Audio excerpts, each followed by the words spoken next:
Our business model will be to take what is the staple food that people are eating in a poor country.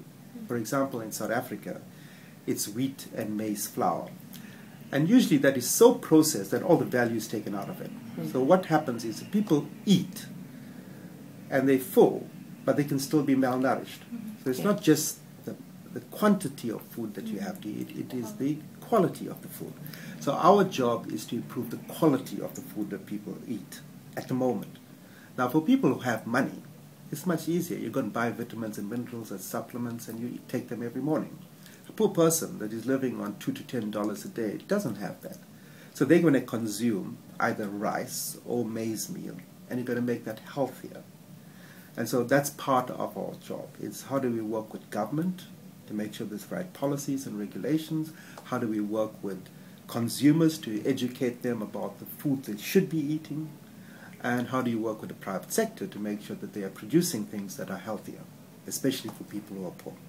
When people are sending in emergency aid, which is food, you can't send in food that's not cooked. So you can send tons of rice, but people have no water supply, they have no electricity, they have no means of fuel to cook the food. So you have to have them ready-to-made foods that can be eaten immediately.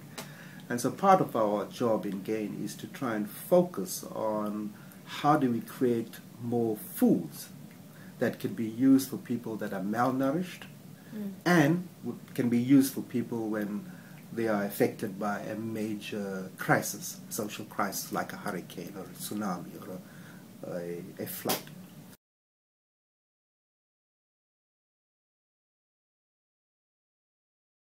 One of the critical windows of nutrition and the health of every human being is the first 1,000 days, from conception to 2 years.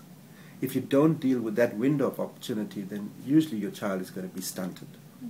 That means suffering mental retardation, suffering anemia, and certainly in the modeling that we have done, we can prove that it will shave off 10% of the potential earnings of that individual as an adult, or it can reduce a country's GDP growth by 2 to 3%.